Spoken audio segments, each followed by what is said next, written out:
Hello and welcome to this special mini episode of the Internet of Things Made Simple. It's our 8th mini episode, and I thank you for joining us. Special shout out to our new listeners. There's been a ton in January. Welcome aboard. As always, check out our webpage, theinternetofThingsMadeSimple.com, which has some phenomenal material on IoT, if I do say so myself. And as always, I humbly ask that you subscribe to this podcast using your favorite podcast service.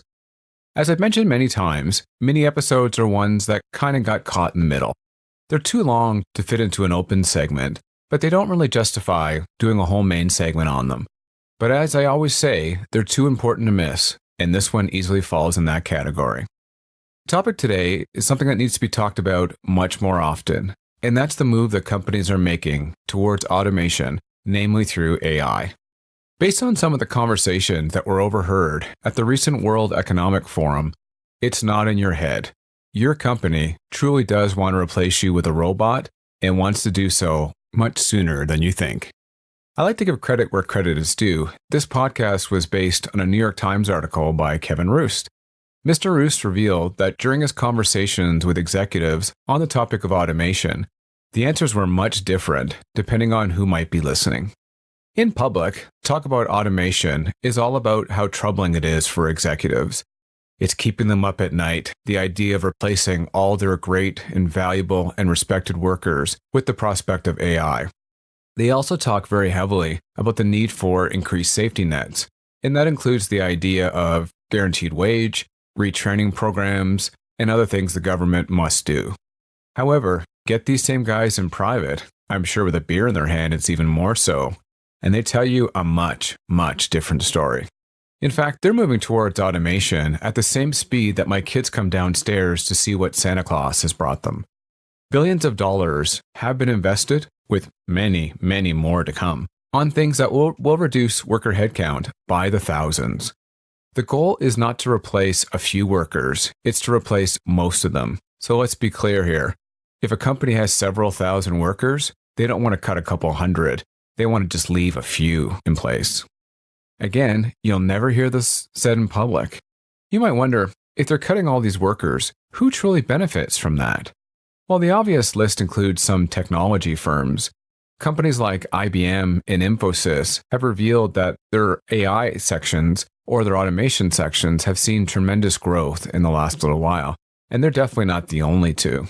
Ironically, though, it's not going to benefit all technology companies. If you look at a company like Dell or Apple or even the cell phone carriers, they rely on people, and more importantly, companies in this case, buying a lot of smartphones, tablets, laptops, and accessories to go along with those things. If you're cutting thousands of workers, you don't need as many of those. So not everyone in technology is going to benefit. Another obvious winner would be companies that are in the manufacturing section, retailers, even government employers, as well as finance. They're areas that are going to see a lot of reduction in cost. But you wonder, if all these workers are cut, are people still going to be around to be able to buy their products? Or in the case of governments, is there enough of a tax base to fund the services that they're still going to need? A funny thing is the difference in culture. Many countries around the world not only talk about automation, they almost brag about it, including some Chinese companies who have openly stated they want to go 100% automated if possible. And now, this makes it much more difficult for North American and European companies, many of which want to provide a bit of social net for their employees. But how do they stay competitive with Asian companies who don't feel the same need? You might ask, why? Why are companies doing this? Some of them are making billions of dollars in profit. How much more do they need to make? There's kind of three main areas I want to cover. The first is that they're worried their competitors will do it first. So imagine you own a taxi company, and your competitor has just taken out 40 to 60% of their cost by going towards self-driving cabs. How do you compete?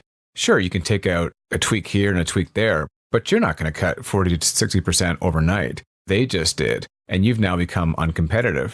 It's the same theory that most companies are thinking. The second thing, which is kind of scary to me, is that there's often no downside in terms of productivity and performance. Most of the jobs that have been replaced so far are kind of hidden away, like in the back office and accounting, in those areas. So there really hasn't been a drop in customer service that most people would notice, And in fact, depending on how productive the software is, it might even seem better. The final area is that shareholders are demanding growth. And if you're complaining that, the rich guys, they just want more growth for their stock portfolio, keep in mind, most pension funds, including a lot of privately held ones, and even some federal ones in some jurisdictions, hold an awful lot of stocks. So you are benefiting from it. And it probably is your advisors who are calling on these companies to grow more. So imagine you're a mature company. Take like an American Express as an example. A small reduction in cost just won't cut it. For them to become more competitive, they have to cut really deep. Where else can you cut 10, 20, 30, 60, 90% of your costs in some cases with little or no impact to your customer service? It's going to be in the form of automation. What can we do as a society? First, we can definitely put pressure on governments to force companies to pay up for using automation. There's a few ways you can do that. It could be in the form of a robot tax, where they pay a certain tax up front, and perhaps they pay income tax, if that makes sense, on a robot each year. It could be for companies to be required to pay for retraining. Companies like Amazon and Accenture have already shown that this can be done effectively. The second thing is we have to make sure that we just start to accept this. It's not going to stop. Companies are going towards this. We can't mandate automation completely away. It's just not going to work because some of the countries aren't going to go along with it. So we have to accept there's going to be some short-term pain. There always is for new technology. You know, when the internet came out, it took out bank tellers and travel agents, and I don't hear anybody complaining about that. And when the steam engine came in and other forms of transportation, it took out millions of farm workers, and we got over that. And we will get over this as well. The way you get over it is the third thing, and that's we have to change the education system. I've talked about this to death. I'm not going to go into it again, but we do have to make some changes for the jobs of the future and stop training people for jobs that aren't going to be there. Finally, I kind of wonder why there isn't more talk about this in the world of politics. I'm not going to get into politics. I don't care if you're a left-winger or a right-winger. I just care that you listen to my podcast. But it is curious that something that has the potential to affect millions of workers has not come up yet in the polls or is not a common topic at debates.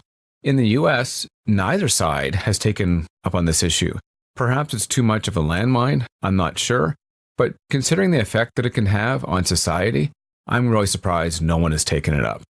We also need to make this an issue in all countries, because if only some countries change the way they do things with automation, it's not going to help everyone. Well, thanks again for listening. I'm Larry Bohumer. I always ask that you listen to some of our back catalog, but today I'm going to talk about 3 episodes that are coming up soon, probably in the next 6 weeks or so. The first is a guide towards buying an IoT gateway in 2019.